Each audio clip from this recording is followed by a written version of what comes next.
and currently assistant professor in the bachelor's degree in cinema and also in the postgraduate program in communication at Federal University of Espírito Santo, UFES, also in Brazil. At this moment, I'm replacing our original moderator, Professor Ariane Diniz Fosbeck, due to another institutional commitment she must attend to. So, in this panel, we propose to examine childhoods in the global south, specifically looking at Brazilian childhoods as privileged laboratories for the construction of futures in precarious times. Carried by a pathway, we consider research right of a special kind that seeks to investigate things we need to know, but we do not know yet. Going further, we understand children not as specific recipients of future elaborated by others, but also and especially as individuals who exercise specific forms of agency, creating alternative worlds for their imagination, creativity, and do it that. Individuals who need appropriate content that does not infantilize them by the adult perspective, but respect their own way of being. In this way, this panel articulates four complementary perspectives to the following question. How do childhoods in the global south stabilize hegemonic modernization projects through an integrated dialogue between the presentations you're going to see here?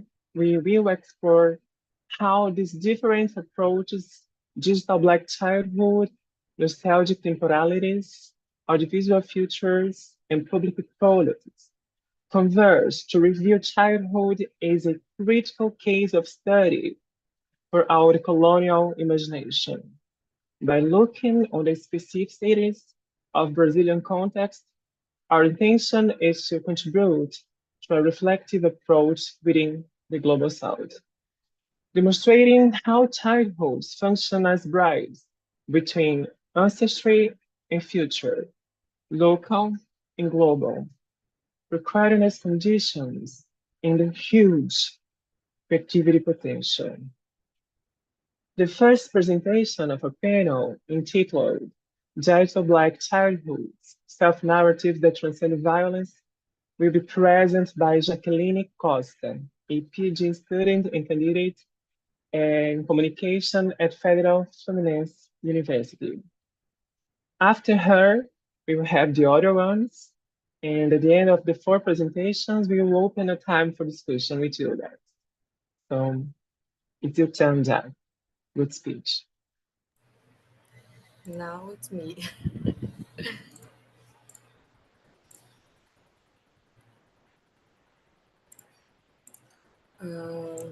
Hello, everyone. It's a pleasure to start this panel alongside their friends and with a research I deeply admire. Um, I'd like to begin by thanking for this opportunity. I hope this will be a productive and inspiring panel for all of us. So, my name is Jacqueline da Costa. I work in advertising and I have a master's degree in communication. I'm currently a PhD candidate in communication at Universidade Federal Fluminense in Rio de Janeiro, Brazil, and my current research focuses on race, media, and childhood. I'm also part of Anima Media, the animation research group within the same university. And last year, I completed a visiting PhD period at the Universidade Nova de Lisboa in Portugal. Well, what I'm going to present to you today is a part of the results I obtained in my master's thesis. In that research, I investigated Black representativeness in a Brazilian cartoon, the Clube da Anitinha. This animation is inspired by one of the most internationally recognized Brazilian singers, Anitta. During the writing of the thesis, I conclude that the Black representativeness developed in two ways: through personal experience and through the commodification of identities. However, I've seen that narratives directed toward Black children have been gaining space on social media in Brazil, and I am now investigating how they contribute to break away from violent portrayals of marginalized childhoods. My main perception is that the production of racial content on social media brings together both types of representation. Science people share their lives, serving as reference for other families, and they earn money from it through partnerships or advertising. Therefore, the main question is this matter is what kind of agents do children have over this content? Some time ago, I, someone who also consumes a lot of racialized digital content, I started noticing that this community was increasingly including children in their posts.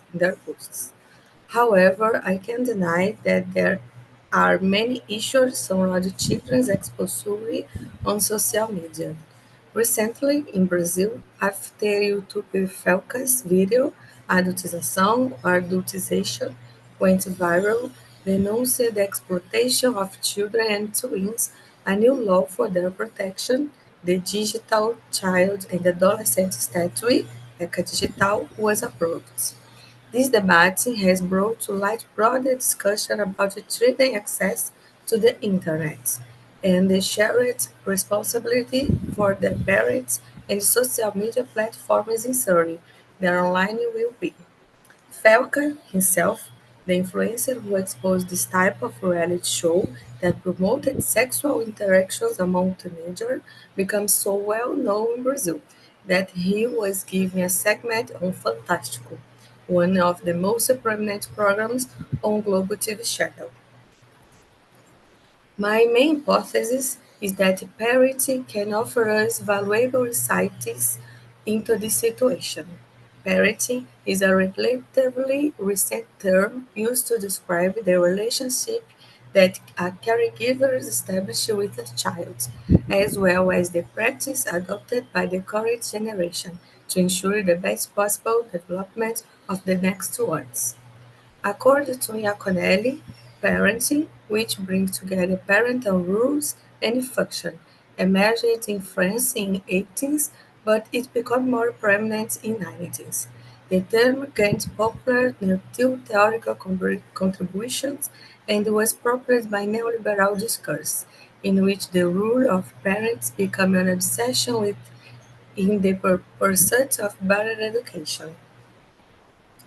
Therefore, the relationship a child will have with the racial issues, as well as how their participation in moderated depend directly on the guidance and management of parents or caregivers. I've brought a few examples of families' profile that illustrate these dynamics. For instance, for instance, Michelle Passa's profile showcases a successful Black Brazilian family that in an intersectional way challenges class-based stereotypes. Gabi de Pretas, on the other hand, shares her experience with her adoptive and neurodivergent children. And finally, Sanko Family promotes Afrocentered perspective in a pedagogical way. It's important to highlight that each of these profiles engages with racial issues in their own distinctive manner. It's also important to note that this practice is not new. Marocco, Jorge, and Luis Gomes in their article "Between Advocacy and Commodification on Instagram, a case study of sharing a child with disabilities," discuss the politicized exposure of children on social media. According to the author, this practice contributed to the commodification of childhood. Of course, digital practice involve algorithms, advertising, and a broader monetization channel. However, the extent of this type of content breaks with years of representation of certain groups that have long been viewed exclusively through the lens of violence. Furthermore, Through the production of these contents, people can express themselves legitimately and authentically, showing the power that comes primarily from their own experiences. For example, one of the main stereotypes around Black Brazilian children can be seen in the acclaimed film City of God, Cidade de Deus. Not only in this film, but also across various mainstream media outlets. There is a persistent reinforcement of images that associate Blackness with poverty, misery, and criminality. Given the above, I affirm that Black families online takes on the risks for exposure, but contribute to the creation of a plural images of Black childhoods. Well, these are some of the main ideas and concepts I've been working on recently. It's still a work in progress, but I see great potential in it, especially because it allows for the creation of images that break away from colonial logics, as proposed by Bell Hooks. I'd like to everyone for the time dedicated to this presentation. If one has research or interest in common, please don't hesitate to contact me. Thank you.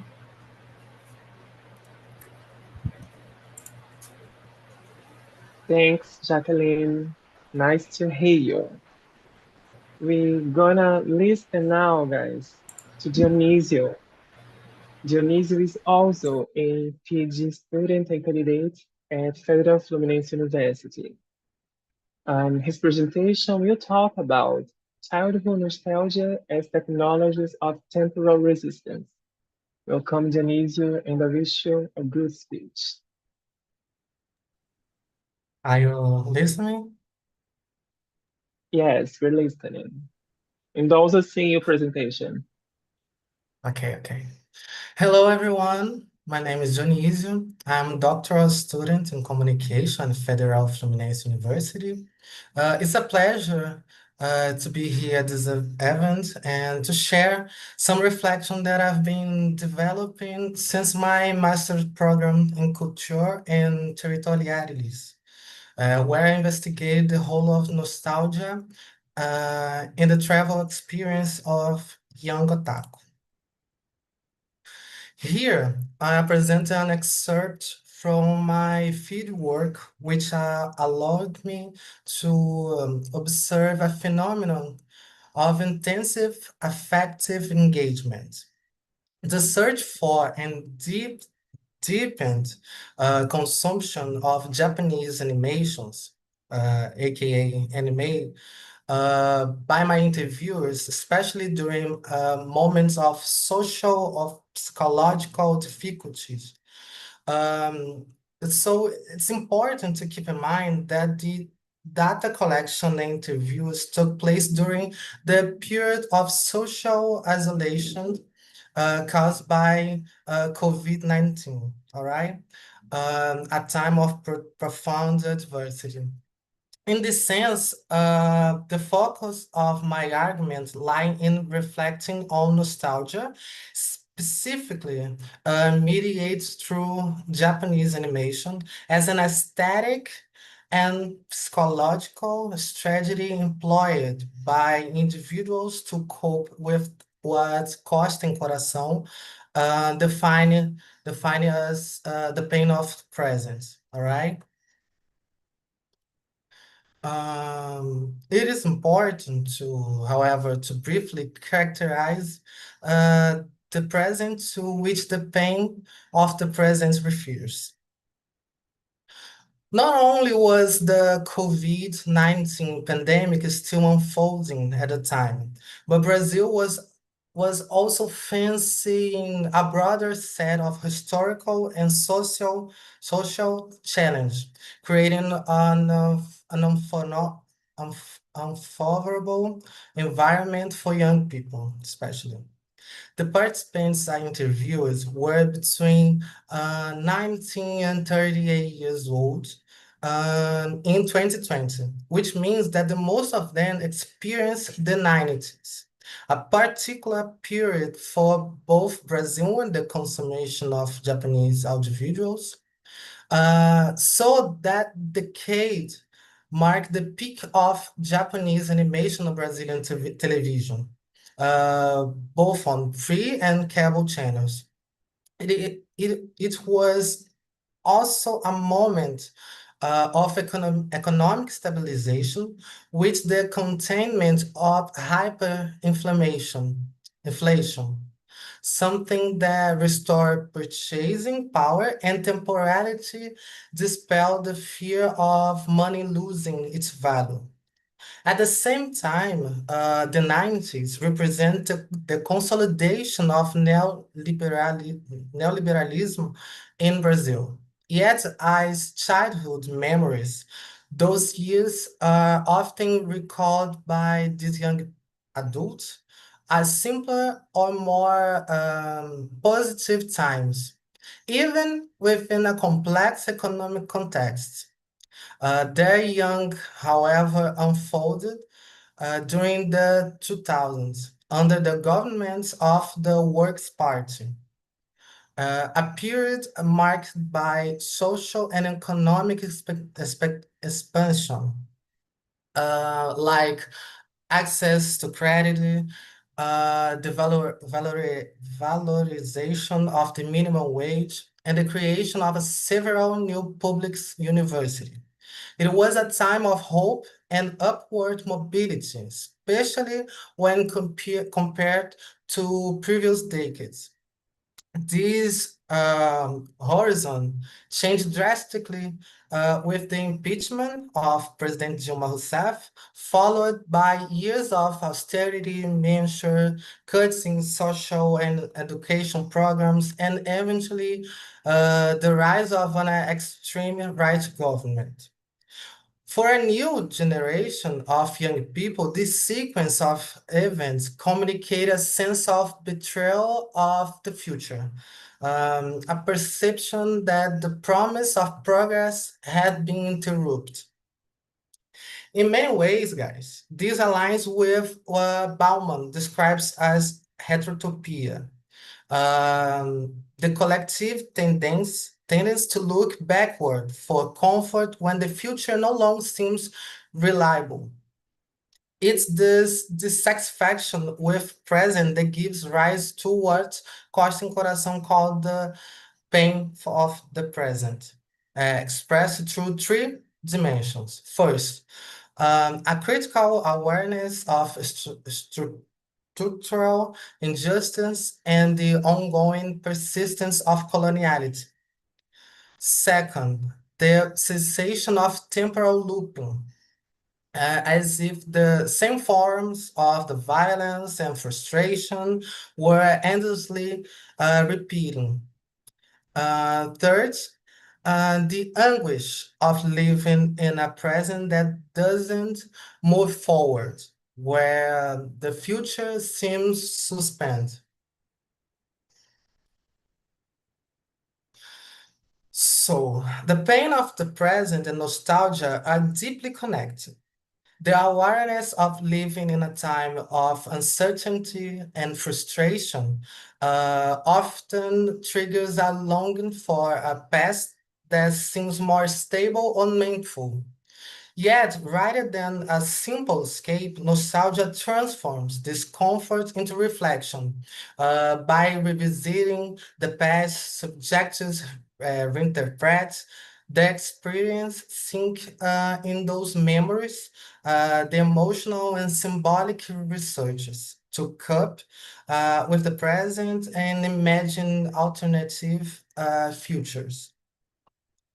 With this purpose, we suggest an expansion of the idea of nostalgia in this presentation. Nostalgia, it's a complex feeling, form or affection that contains within itself both emotions, joy and sadness, influenced by the individual's horizons of expectation, a type of personal dimension, and the field of possibilities, a social dimension.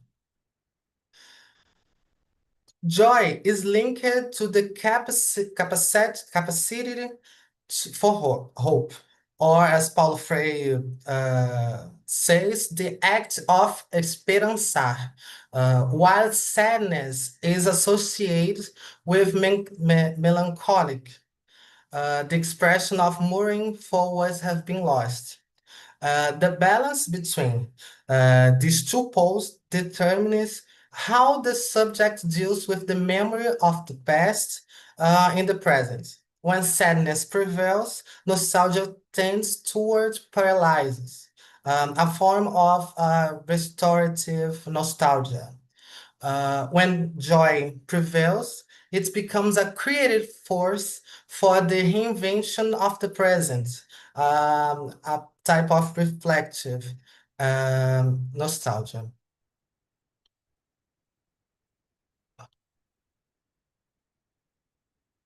This dynamic can be better seen in the figure of the balance. When we lean towards a nostalgic perception in which joy outweighs sadness, we tend to look at the past with hope, recognizing that perhaps was not as ideal as we once thought, and the present still holds potential for change. In other way, we when we focus on sadness and loss, nostalgia becomes melancholic, accompanied by a desire to restore the past. Here, wherever I look at the pain of the present as capable of generation, hopeful transformation, since if it was possible to experience better times in the past. It might also be possible to recreate them collectively in the present.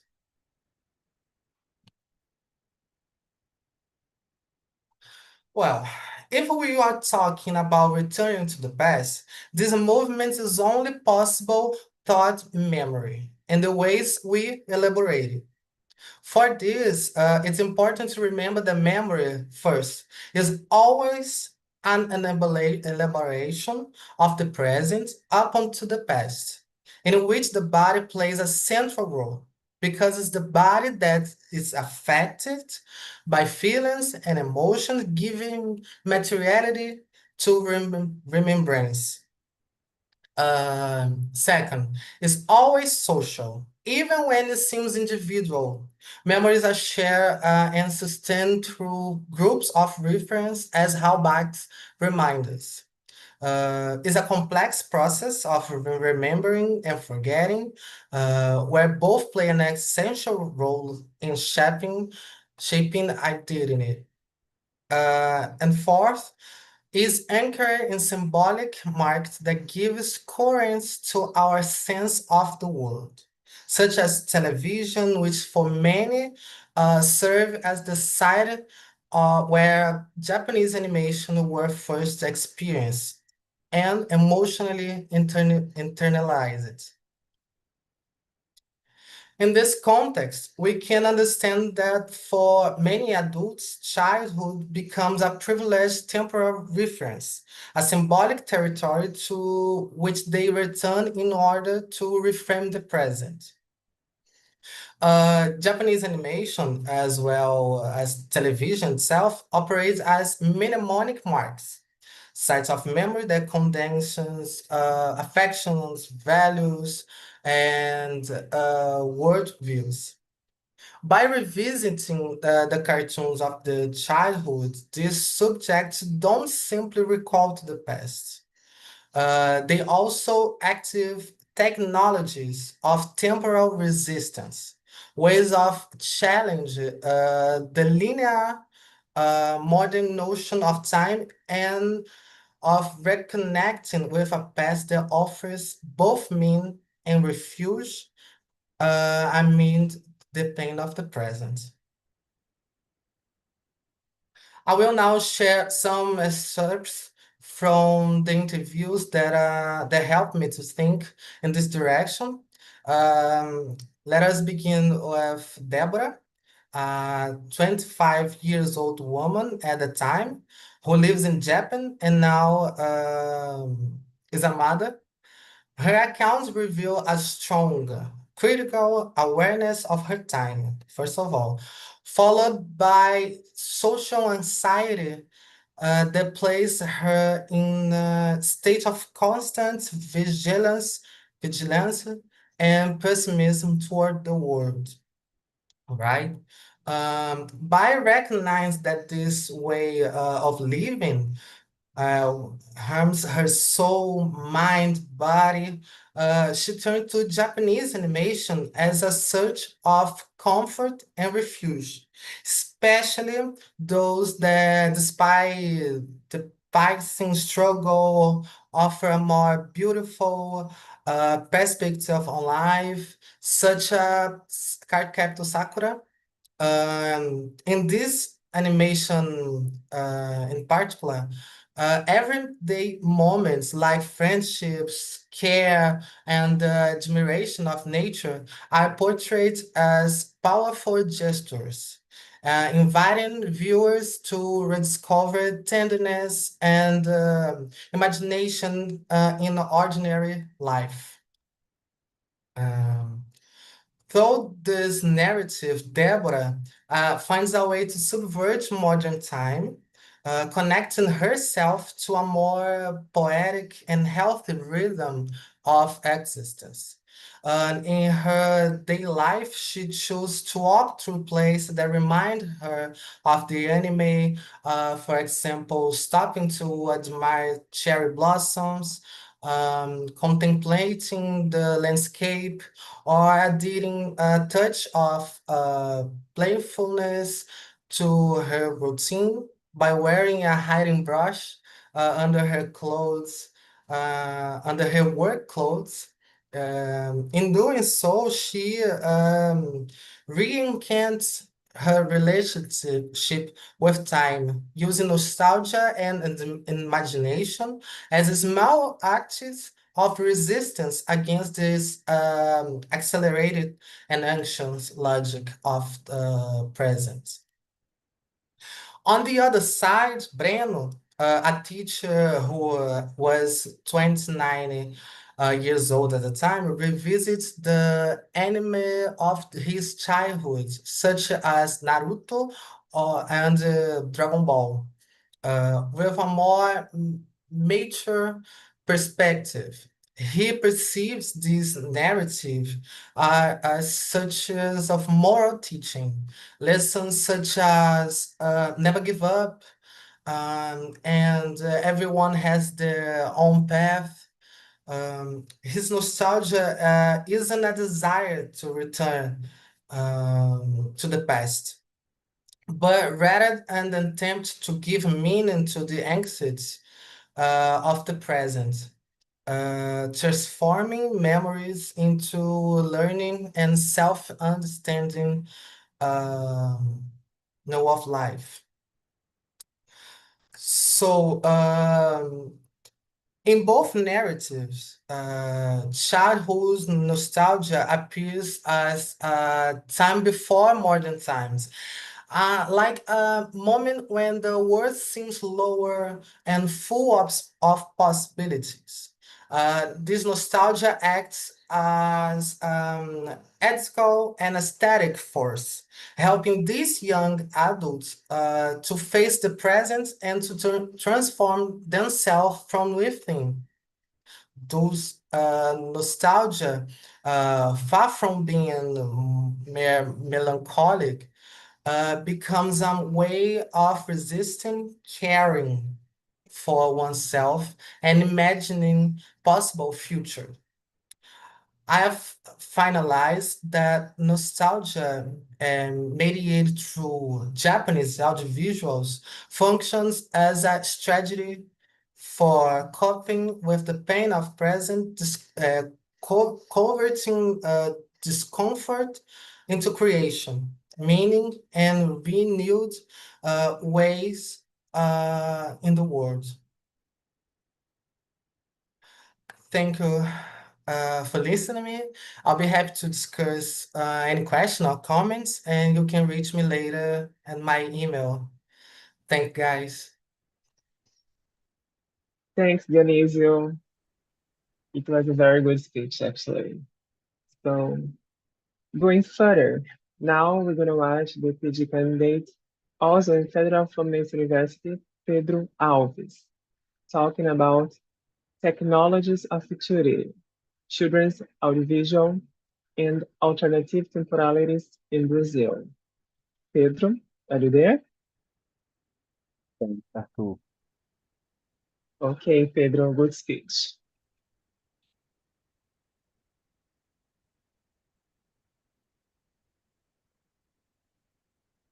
É, We are waiting for your screen. Just a, deu um problema. yeah. See? No, no, no, no. It's black actually. No, that's now in the right mode. Thanks, Arthur. Sorry for this mistake. No, don't worry, don't worry. Good It's up afternoon. to you now. Thanks, Arthur. Good afternoon, everyone. Thank you for being here. My name is Pedro Alves, and I'm a doctoral student at Federal Fluminense University, now at the midpoint of my PhD program. My research focuses on Brazilian horror for children and young adults. But today, I want to share with you some that come up during my research. How Brazilian children media creates alternative ways of thinking about time and the future in the future.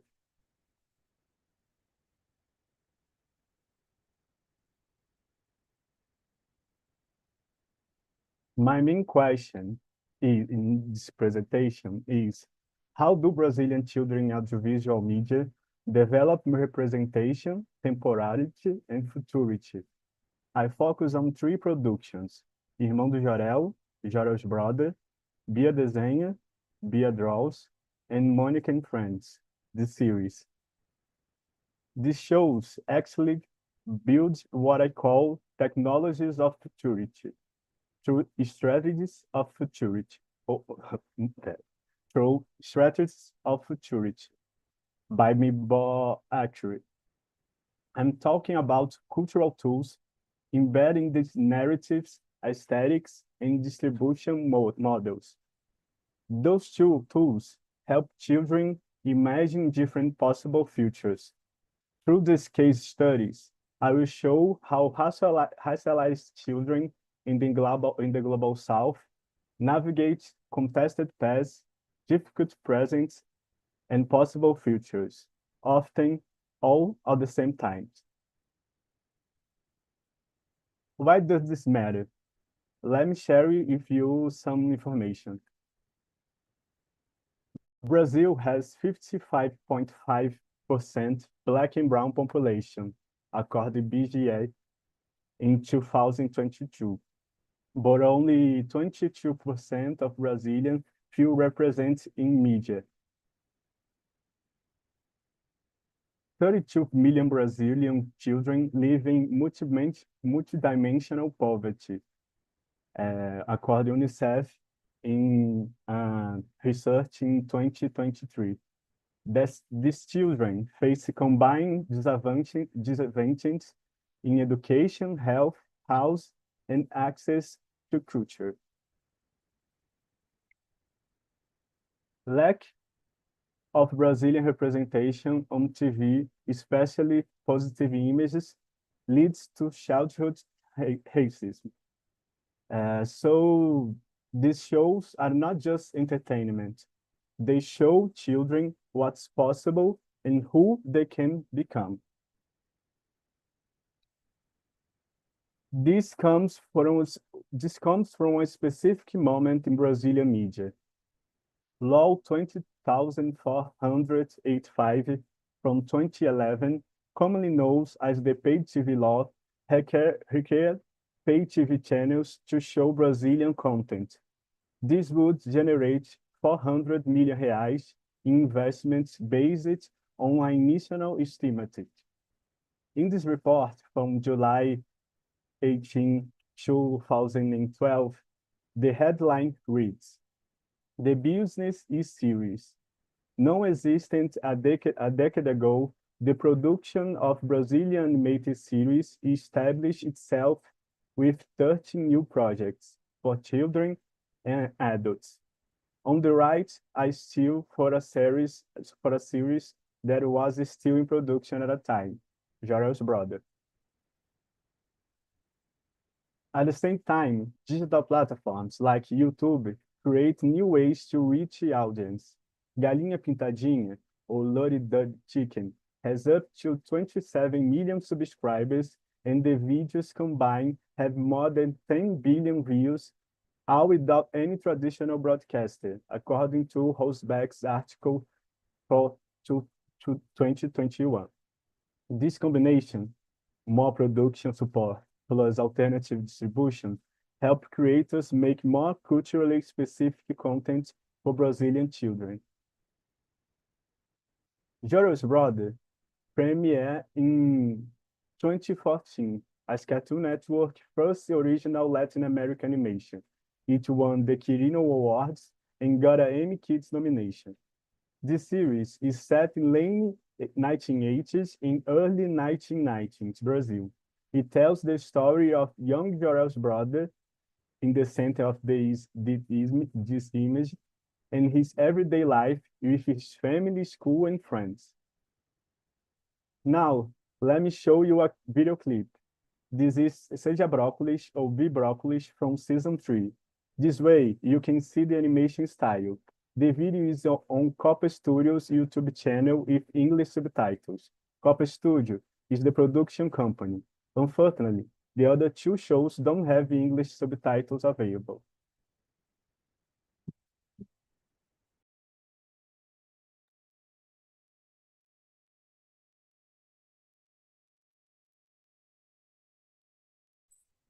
Que a apresentação do seu trabalho de educação artística foi uma grande loucura, irmão do Jorel. Lembre-se que na educação artística, antes da palavra artística, vem a palavra educação.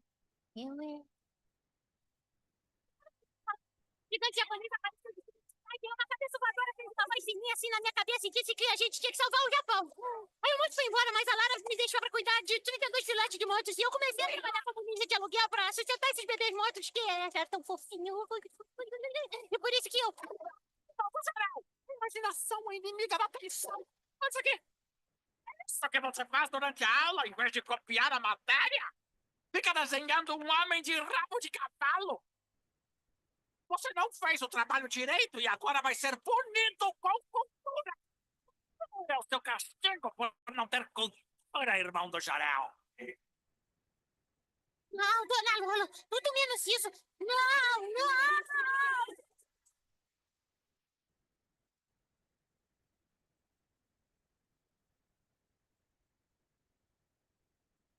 São bem-vindos ao Teatrinho Pedagógico do Perdigoto. Irmão do Jorel, irmão do Jorel. E Jorel, irmão do Jorel.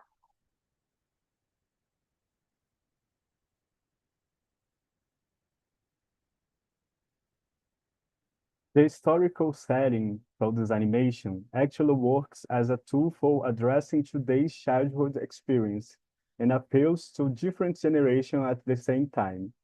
Cultural references include the 250 color pen, a parody of the famous multicolored pen every Brazilian child wanted in the 1990s, and a special carnival episode. But here, what's important? This nostalgia is not romantic, it's critical. The second episode, Gangorras da Revolução, or Revolution Seesaw, addressed the Brazilian military dictatorship from the 1960s directly. The father of the protagonist tells stories of resistance from the past, and the main character leads a school revolution against an authoritarian principle, demand more recess time. The message is clear. Remember the past to understand and challenge the present. The series criticizes modern problems through symbols. The Shortness and Shortness Corporation has identical executives in suits who speak only in corporation language, represent extreme capitalism. Children become obsessed with toys from a cartoon called Microwave Warriors. The toys quickly break and the shows get canceled. This criticizes how companies manipulate and exploit consumers. Em Fúria e Poder sobre Rodas, ou Fury and Power on Wheels, the main character wants to play roller derby, but it's seen as for girls. The lesson of the episode is gender norms are random and limiting. Now, about Bia Draws. Created by Calor Pacheco and Neko Tabosa, the series deliberately centers black joy and creativity. Bia draws words, Bia draws words into existence and explores them with her cousin Raul. For too long, when black children appear in Brazilian media, their stories were only about suffering, like Jaqueline as speak in the first presentation. Bia, or Eva, refuse this narrative. This series shows Black childhood in the Northwest with cultural specificity, Pernambuco accent, tropical heat, shared backyards, and non-nuclear family structures, while keeping the universal aspect of play, creativity, and family love. Bia Draws also shows a different exhibition model. Instead of using commercial broadcasters, the series is distributed through public television channels and Todos Play, a streaming platform managed by the Association of Black Audiovisual Professionals, or APAM. According to the website, this platform aims to promote gender and racial equality in the audiovisual marketing, creating more diverse and representative content for everyone. Creator Carlo Pacheco says about the animation. The characters in Bia Draws are black like me. The main setting looks like my home, and my family's practice are that too. It's an anti-racist animation. I grew up in Brazilian TV landscape where the main programs had nothing like me, like my friends, like my neighborhoods. A scenario of no representation. Besides the accents and dialects which I also wasn't used to wear on television. Monica and Friends is Brazil's most beloved comic franchise since 1959. But in almost 60 years, Jeremias, the first black character, had never been on the cover of any magazine, and as you can see in this image, he had questionable stylish features, to say the least, for decades. Jeremias Pele, or Jeremias Skin, came in 2018 to correct this historic injustice as stated by the comics creator Maurício de Souza at the time of the release. The graphic novel won the important Jabuti Prize. It centers on Jeremiah's experience as a black child facing racism and forming his identity. It's honest about small aggression and psychological pressure, but it's also resistance and self-love. This proves that established franchise can change the politics while keeping the beloved essence. A new development in this franchise helped these strategies of futurity. The creation of Milena, the first black girl who appeared in the comics officially in 2019. Before her, the only main character in Monica and Friends were Jeremias and the soccer players Pelezinho and Ronaldinho Gaúcho. Milena is confident, intelligent, and central to the story. The live-action movie Monica and Friends Lessons and the live-action series Monica and Friends the series made the characters' presence strong in this franchise. By moving from animation to live action and casting the child actress Emilia Nayara to play the character, this production makes representation real in a way that animation cannot. Like Milena, recurring presence in this franchise new stories. This transformed the main four characters in five. What is that production actually doing? Identify some key mechanisms. First, anti-racist visual politics through production control. When Black creators lead production, reproduction changes fundamentally. Second, context nostalgia as a critical tool. Remember not to restore the past, but to critique the present and imagine better alternatives of future. Third, joyful representation, but and hope, showing Black children in states of joy and creativity. When children see people like them doing well, they think, I can do this too. And fourth, alternative distribution models, like Todos Play, YouTube, public television, proving that commercial broadcasts aren't the only way. My final considerations for these productions demonstrate important examples. One, they prove that children media can be entertainment and politically engaged at the same time. Two, they show that local production can succeed in a global landscape by focusing on cultural specificity, not imitating Disney, for example.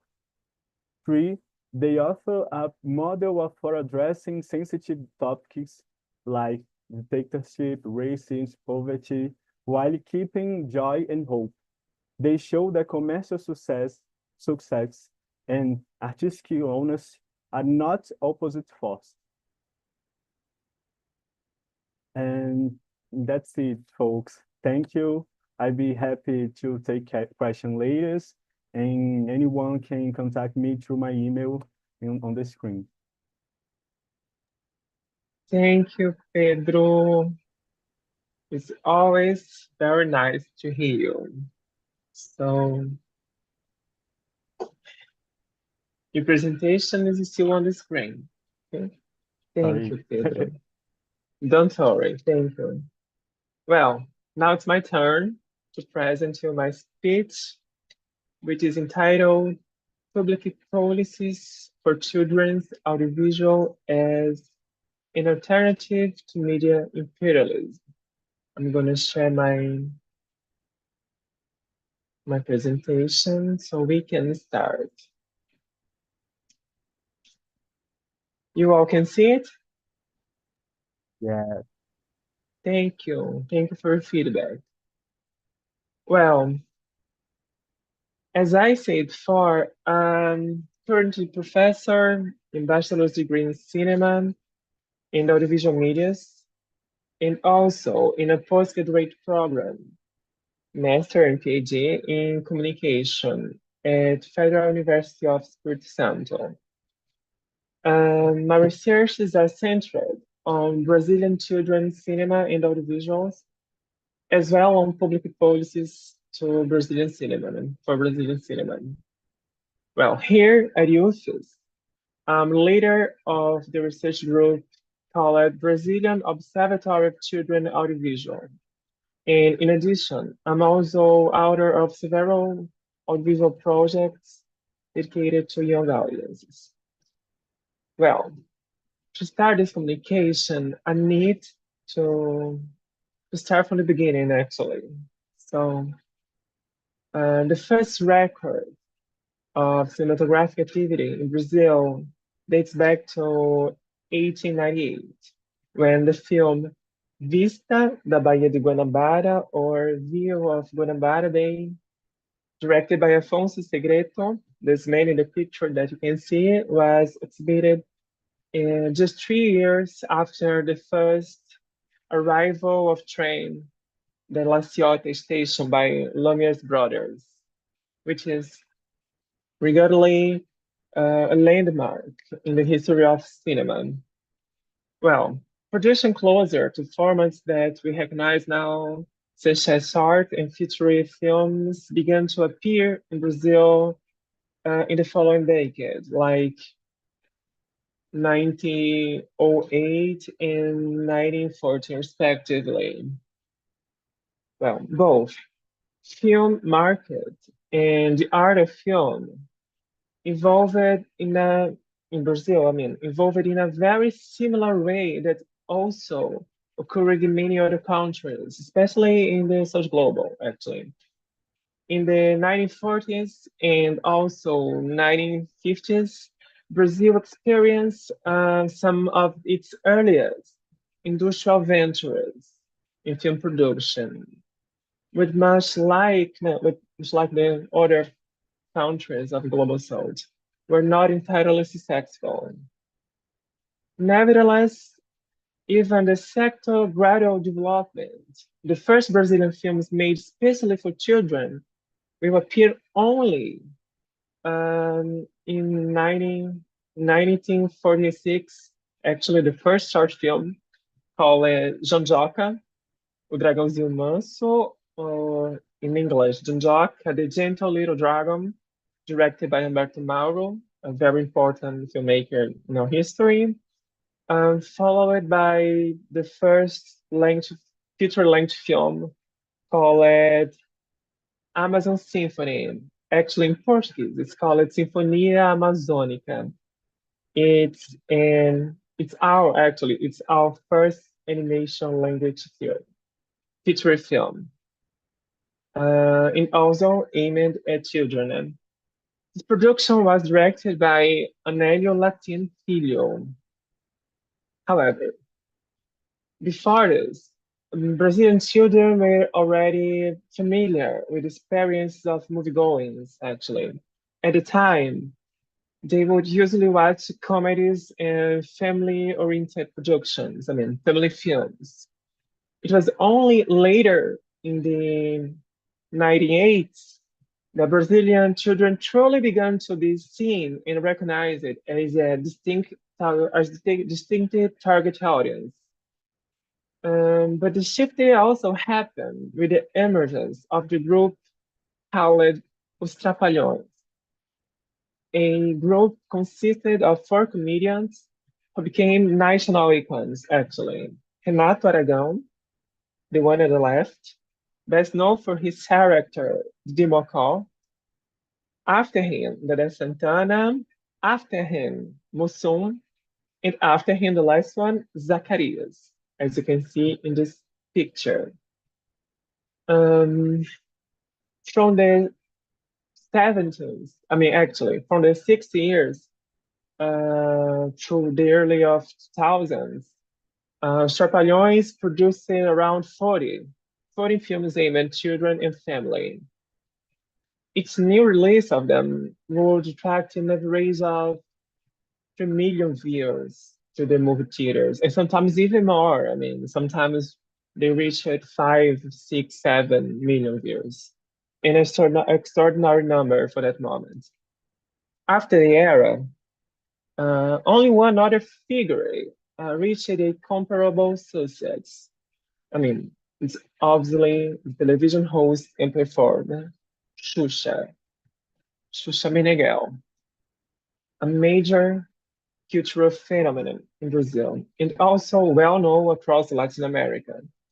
Xuxa achieved extraordinary box office results, even surpassing some American productions. In fact, she starred in the highest grossing Brazilian film of the 90s, a decade where the national film industry was facing one of its difficult moments, actually.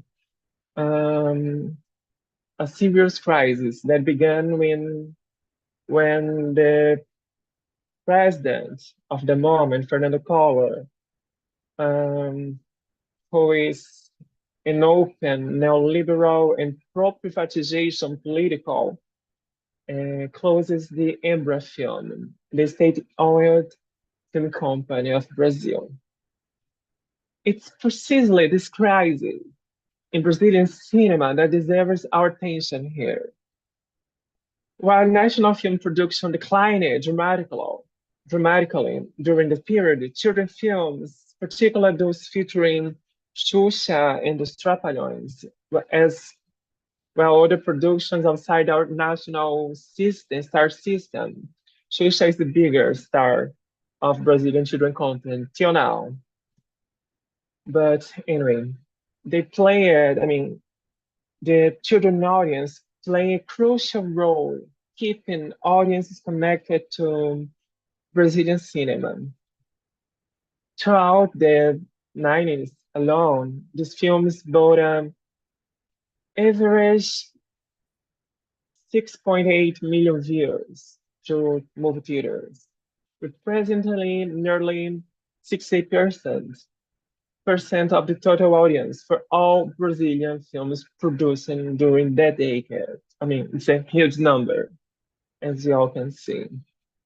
At this point, is actually worth bringing into our discussion the ideas proposed by 2K researchers. I mean, Ariel Dorfman from Argentina and Armand Mettelard from Belgium. They work offers an essential perspective when we think about the relationships between media, culture, and ideology. In the influential book Paralelo Pato Donald, or in English, How to Read Donald Duck, original published in Chile in the 1971 by Ediciones Universitarias de Valparaíso, the authors examining how major corporations and symbolical in, sorry, how major corporations and global media conglomerates such as Disney operates as operate as agents actually of cultural and symbolic domination. I mean, that's the way of colonization or imaginary. As they argue, these media industries help to spread and normalize the values, the relationships, and social structures typical of the capitalist system, US based actually, US based in society, projecting the notions onto audiences worldwide, including Latin American children. So it's important to note that this process does not happen through an explicit political message. Instead, it's carried out through a supposedly neutral and innocent aesthetic. One of them receives the deeper ideological message in the content. Well, this appears to be simple, entertaining, or playful content, but subtly conveys a worldview that supports certain power structures in the economic systems. As you can see, this mechanism is especially visible on cinema, where image, sound, and emotions work together to reinforce the symbolical dynamics of cultural influence and domination. Um, I'll pass just later. Wait a minute, because I have something to say even more. Dorfman and Martelart demonstrate how the content produced by Disney is far from neutral. In the view, it's deeply reinforced and deeply embedded with a bourgeois and imperialist ideology. Well, this ideological work operates most effectively through the history told to children by present these narratives with a sense of innocence and fantasy, and at the same time, this process promotes on a global scale global scale, the imaginary, and the desire for consumption associated with the global north, particularly through the exploitation of the so-called American dream. Well, what appears to be a simple form of entrainment actually functions as a powerful mechanism for shaping values, desires, and worldviews, all beneath the charming and surface of childhood storytelling.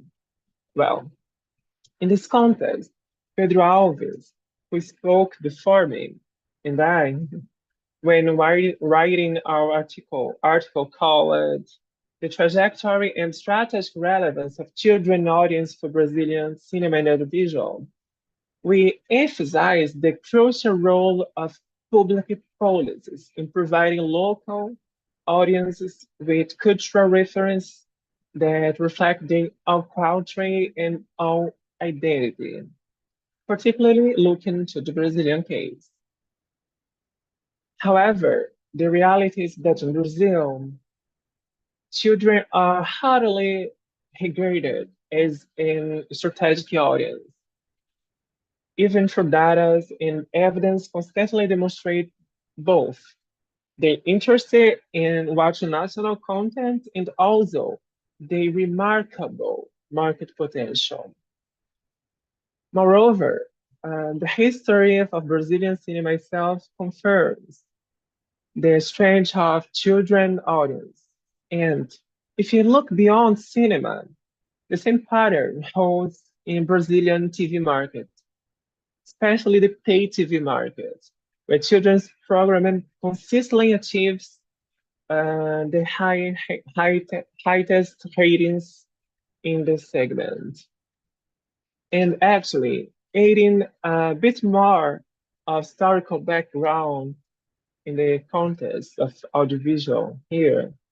In 2011, Brazil enacted a law that became popularly known as the Pay TV Law.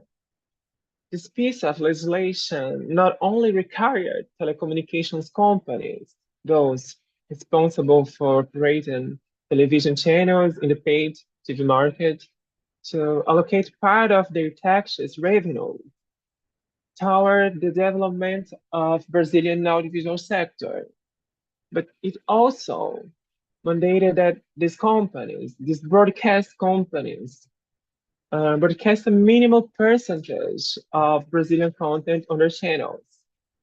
In the first year, as you can see, the law established a requirement for 10% of national content. In the second year, this number rose to 20%, and by the third year, the quote reached 30%, which became the minimal percentage for Brazilian productions to be included across pay TV channels. The impact of this policy became evident in 2000 and 2017, when the Brazilian National Film Agency, Ancine, published for the first time a comprehensive, huge data on pay TV market in our country. The finding was remarkable. Where Brazilian productions aimed at a general audience showed substantial growth. I mean, achieving 52% of presence in weekly primetime spots, children's program performed even better, reaching an impressive 92% during children prime hours in our TV. Well, despite that, we could quietly count on one hand the number of programs or public policies in Brazil that have been specifically dedicated to children audiovisual content. The first of them took place between 2017 2008 and was called Anima TV. This program enabled the creation and development of 70 pilots for animation shows designed for our television market. It was a pioneer effort, in fact, the first and only policy that directly impacted children's programming until a full decade later in 2018, actually. Well, 2018 also marked a kind of new movement by the Ministry of Culture, developed with in partnership with Ensine, called Audiovisual Gera Futuro. In English, you can understand it as audiovisual gives future. But in this program, there was 11 public calls for proposal to audiovisual productions, and nine of them were for children in a wide variety. Traditional short films, transmedia short films connected with video games, live action feature films, animation feature films, and also the development of series and games, all created and dedicated to the young audiences. But we must remember here, these policies happen in a post-impeachment moment. We have early the impeachment of the President Dilma Rousseff in 2016. So in this context, the facts and even the intentions behind those policies, these public policies became much less evident. The content was produced during that moment, didn't get the attention or cultural impact that we have been hoping for. As a result, the Brazilian audiovisual market continues to operate within a colonization with a colonized media imagination, actually. The heroes of our children's stories, for instance, they're mostly foreign and predominantly North American. These narratives that are the narratives that occupy the screen in our movie theaters and streaming platforms. And that's what remain most valuable to our conventional film industry. But besides that, Brazilian creativity continues to prove its strength and vitality to the world. The film I'm Still Here stands as a powerful and recent example of that creative force. In this very year, Secret Agent has drawn international attention to Brazilian cinema once again. But what about children? What about content made for them? The truth is, the Brazilian children's cinema and audiovisual production also continue to demonstrate their strength. Whether on pay TV, on streaming, or at national and international film festivals. To see with you guys, to illustrate this, let's talk about the Children Film Festival of Florianopolis, which has been held for over 24 years. It's one of the most significant events dedicated to children's audiovisual culture in Brazil. Every year, this festival hears more than 40,000 children, mostly on South Brazil, but it offered them a window into the full diversity complexity of Brazilian identity. Our colors, our bodies, our accents, and our uniquely and expressive Brazilianness.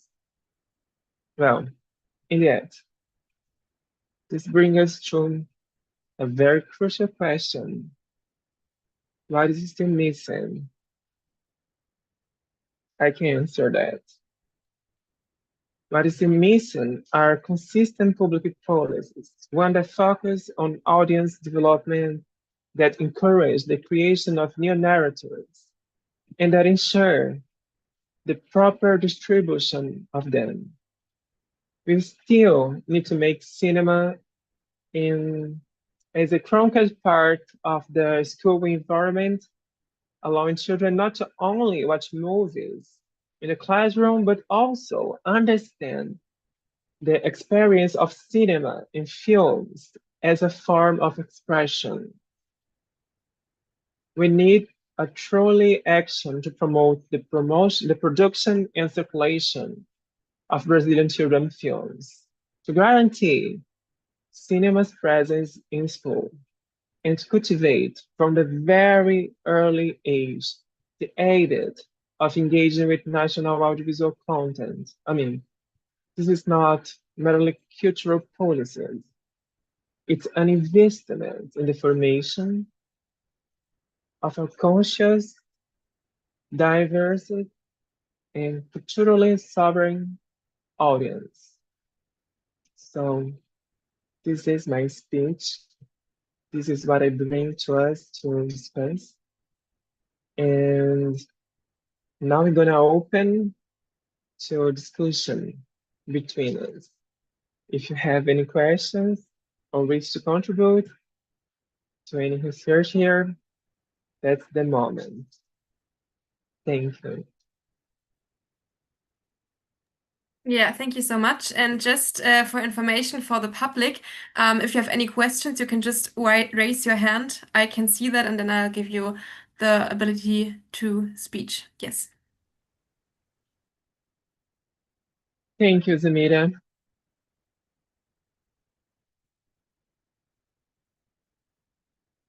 Guys, as as mediator, actually, I'm very happy to see how our presentations converge to think on the children content, especially in our country, but not only here.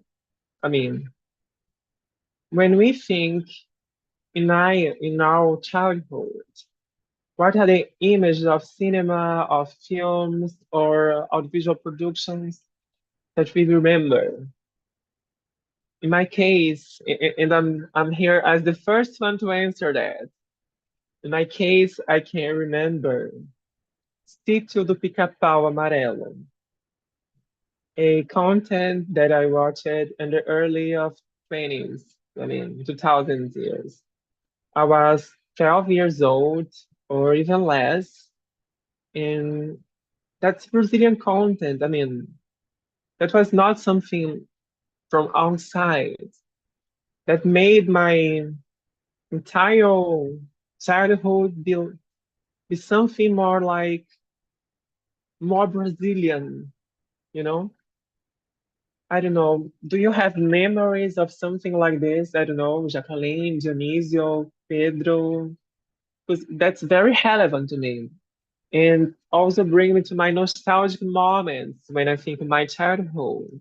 I mean, I remember of Sítio, I remember of Emília, Narizinho, Pedrinho, Dona Benta, Tia Anastácia, Tio Barnabé, Saci. And guys, these are the names of the charts of this production. I don't know. Anyone else here want to share something?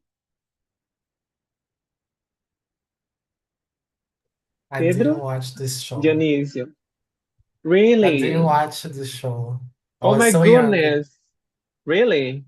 I'm very Yeah. curious right now. How old are you? Let's talk about this later. All right. All right. I mean, 31. really? We have the same age, you know? So that's But it's, not something. but really, I didn't watch this show. Oh, I I love don't it. know why, but maybe I didn't like It, it. it's in this was on the open TV, you know? My friends from college was from college, no, I mean from class actually. My friend from class, they are watching I don't know, pay TV, but I never had that. I never had pay TV on my house, so all I had to watch was open TV, and that was a very, very good content that I remember. Do you want to say something, Pedro?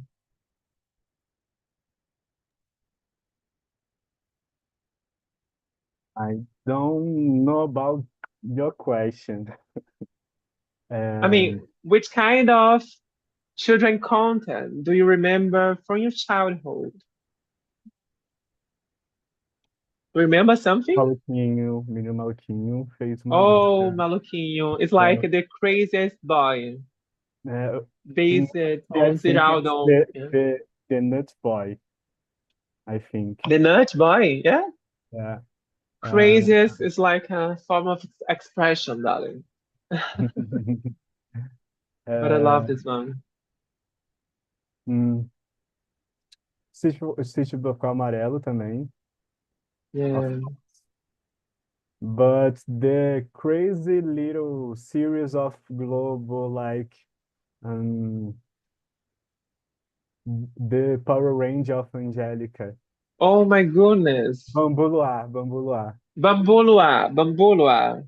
Uh, Really? That was your really, favorite? it's it's not my favorite, but what I used to watch, Remember? Oh, okay, okay. That's just like interesting. just like the animes of Yeah, yeah, yeah. I of love Dragon Ball Z, you know. yeah, I love Digimon. it. Digimon, I love Digimon. I love, especially the character Angelmon. I mean, that's Yeah, my favorite character. it's a diva. That's a diva, darling. So that's why where I used to express myself as reference. Jacqueline, do you have something here to share with us? I remember it about the comic books, Turma da Mônica. Yeah. I love Yes. it. I love it. I went to park. Park is Monica's Park. Yes. It's very good, very very beautiful. No. Good Yeah, and remember.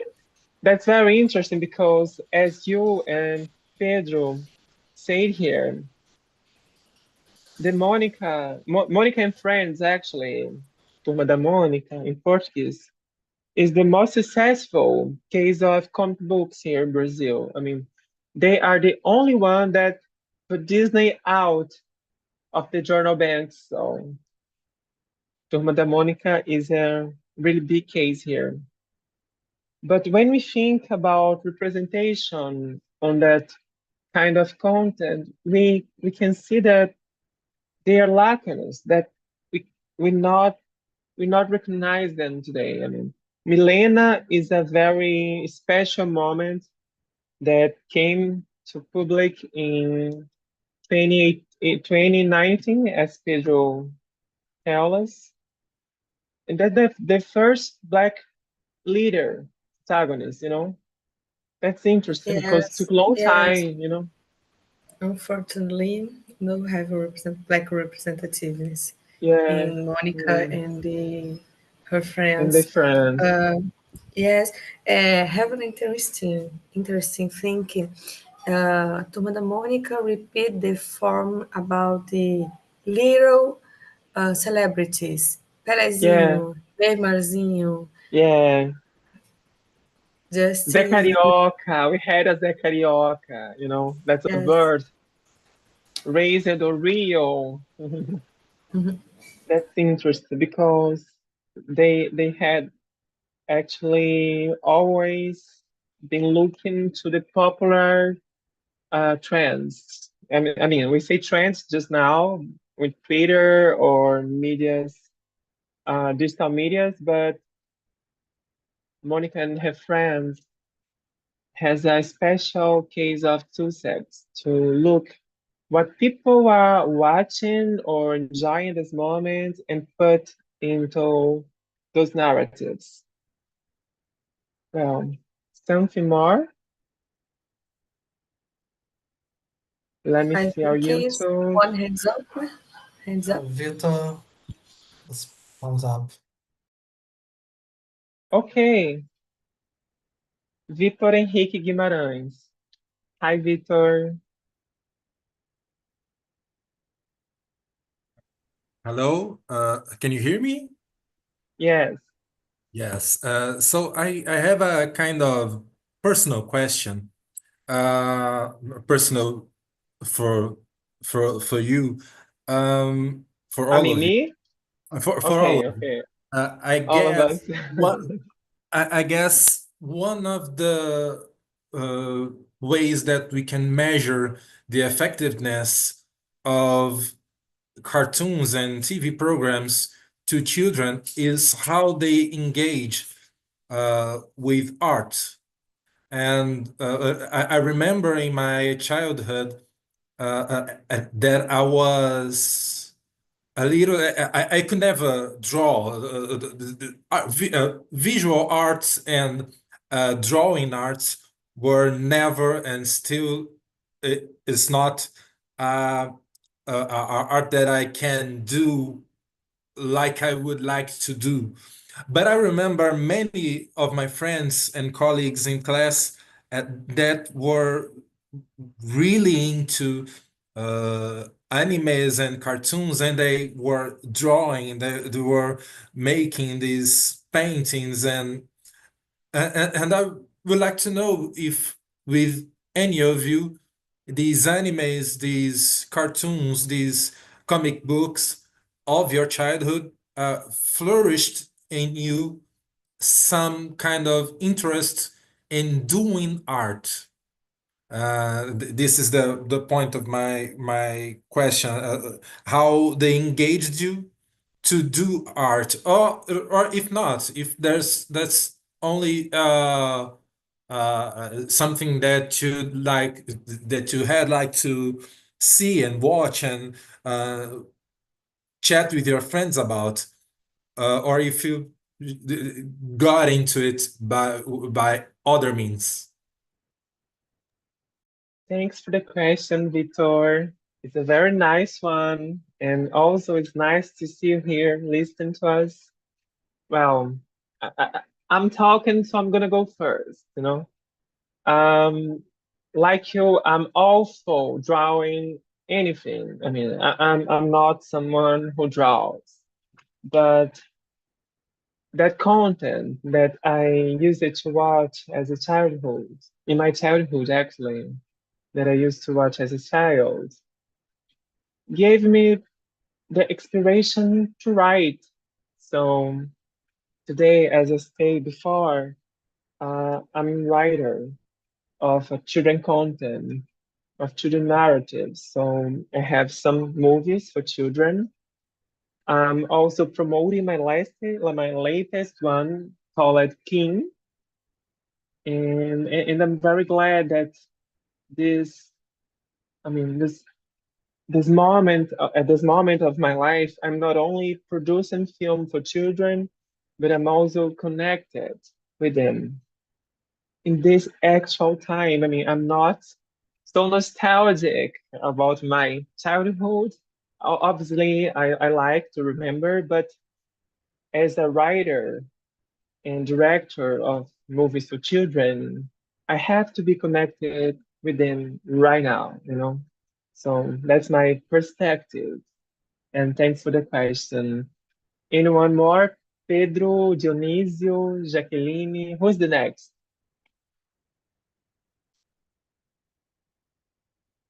I have a Dionisio. question. Jacqueline. Oh, Okay, sorry. Jacqueline. I can Okay, you answer. can. Oh, yeah, you can also answer, Vitor. Vitor, que também é do doutorado em comunicação lá da UF, gente, orientando do Yeah. Troca. You can answer, Dionisio. First of all, I don't make art, and I'm very bad at it. Uh, I have very limited creativity, despite having grown up in an environment that could have empowered me to do so. One of the ways I bring this art into my daily is by researching, talk about and watch anime. Um, but one of the ways we can see disengagement today uh, with anime in particular is cosplay. The biggest spectacle at events. I want to try this one day, but not now. Oh, I want to see it. Let's go together. Pedro or Jacqueline, do you want to respond to the question by Victor? Don't be shy, guys. We are together here. Jacqueline. I have a question to Pedro. Pedro, Okay. what are the main difference and similarity between the representation of Brazil in the animation you mentioned compared to other mainstream cartoons about Brazil, such as Rio and Salud Amigos, for example? Difference and oh my God, similarity, similarities. Difference and similarities. Okay. First, I want answer the Victor question because I thought that question was wonderful. Both as creator and a research, I think my main inspiration is certainly Maurice Sendak because of mostly the movie Where the Wild Things Are from 2009. Uh, but I was already a pre-adolescent when it came out, but it was a film that marked me deeply by the complexity with with Sendaki treats his child audience in all of his works, his illustrated books. On the other hand, all her works uh, a lot in me too, because these productions of um, all her aim shouts in young audience, the they the production itself make these productions uh, complexity. Um, the Goosebumps series of books and TV series. The one movie called The Gate from 1987. Um, it's like my one's my favorite. It's like these two paths. The Maurice Sendak path, it's like more childish productions, and the horror for child path that marked me. The question for Jacques, it's more complex. Um, I think the the different cases uh, the different case, even in my presentation, Irmãos Jorel's brother, Be a Draw, and Monica and Friends are totally different, but similarities exist. It's all about I talk to my presentation, just the similarities, but I um, don't don't treat the difference because it's complex subjects for one presentation. But in the history of representation in animation, specifically in Brazil, these two paths is the past animations such as Saludos Amigos, de 1942, Three Cabaleiros, do 1944, from Disney, both from Disney. The main difference is the object, the goal from these productions, the good neighborhood policy for Disney, and to the exotic and, let's be honest, erotic to look gaze, um, the look that United States um, considered all the global South, but in this time, especially Latin America. Now it's the new mainstream representation like Rio, G 2011. And there is a TV series from Disney again. I'm not a hater, but Disney again, called Primus, G 2024. It's get canceled, but these productions both have um, native creators involved in this narrative. Whatever the final project, it's um, the final cut, the final look of this narrative. Um, it's from Disney in the case of Primus, or the DreamWorks in the case of Rio. Then it's a it's a strange, it's a foreign look gaze of cultures specificities. It's different for example, from beer draws. That's the it's a it's a it's a vontade, will. I don't remember vontade in English, but Yes, you can use the wheel. It's a wheel.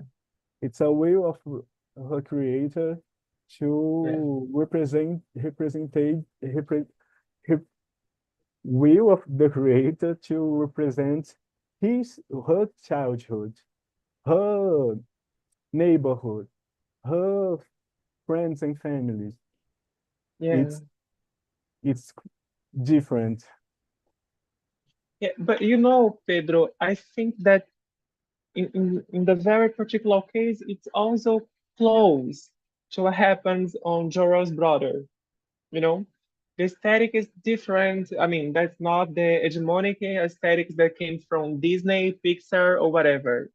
I mean, the aesthetics, the narratives, the stories are very, very close to our living, to children living It's day a life.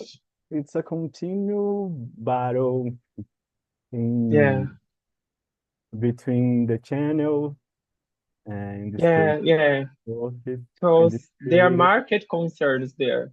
the local definition. The It's the a global definition, yeah. A Brazilian animation, but Worldwide. mhm. It's the first of Latin Yeah, America. Just then, it's not only a Brazilian animation; it's a Latin yeah, American. yeah, But the public of USA, um, uh, they want to enjoy it too. It's the profitable in that too. But the three cases of my presentation, I think it's very close in this sense. yeah, yeah. You say the public, uh, the North Global, sometimes they don't access this kind of content. I mean, content from the global source, And I'm also in a movement in my personal life that I don't look up to them. I mean, the narrative does not seems to be interesting anymore. I wanted to know even more Latin American movies, Latin American children contents, actually. African contents, Asian contents. That's important to us to be here in a global south forum, I mean, discussing the studies of global south because we need, as researchers, I mean, we need to look to who is next to us, and not look up because they don't have anything more to give us. Maybe us have something better to share now, to share between us, not only Brazilians, but Brazil, Africa, Brazil, Japan, Brazil, Argentina, Brazil, Latin America, they're such global. We also are a very important part of the BRICS group, and BRICS is the moment. We can see it right now. So that's very important to remember this. Well, I don't know Well, if you guys have any question, before Pedro. we finish, I have a question for each of which one of you. I'll give it to Mm, Dionisio. I wanna hear Dionisio a little more. You can ask him. Uh, it's a specific questions. It's one for each of you. Just like before we finish it, everyone talk about more deeply a little bit about this. Just something for us before the end of it. Okay, now, okay, Yeah. go on. For Jacqueline, what are your suggestions for legal guardians who managed a virtual channel on Instagram or YouTube about Black families or support a Black child YouTube on how they can better deal with this situation by prioritizing what is best for children rather than the platforms. Platforms, this thing that will privilege always profits. For Dionisio, can you envision like a play of the futurity, um, a new form of nostalgia being created among contemporary Brazilian youth through Asian productions, not just Japanese, but this time more diverse, such as Korean and Thai. And Arthur, a question that interests our research of children content in the global south, and especially given your academic research in specialty, how can we think about building a history of children content, not just in cinema, specific in each country or each culture, if that's that's productions, it's a genre relegates to have no past, only proceeds when it becomes profitable, with few historical traces and materials and registered. And I'm done. Drop the mic. Okay, thank you, Pedro. That's a very interesting question actually. So I'm gonna ask you guys to start from Jacqueline, then after Dionisio, then I'll be the last one, and we can close our communication, okay? Our panel. Jacqueline, it's up to you. Okay, so I I think the well-being and the common sense need to be used in this situation between child and adults. We don't live in an economically equal world, and therefore we know that the parents and guardians earn much money from images of their children for the sake of social media. So I think we, as consumers, should be, the channels to report any type of child abuse or exploitation. And I think the adults who search for take care when to public photos or videos about children's. And I think the responsible or caregiver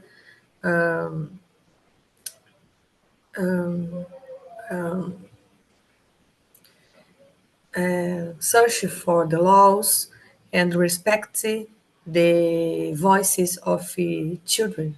Listen the children's, respect the children's is the basic for all of our types. The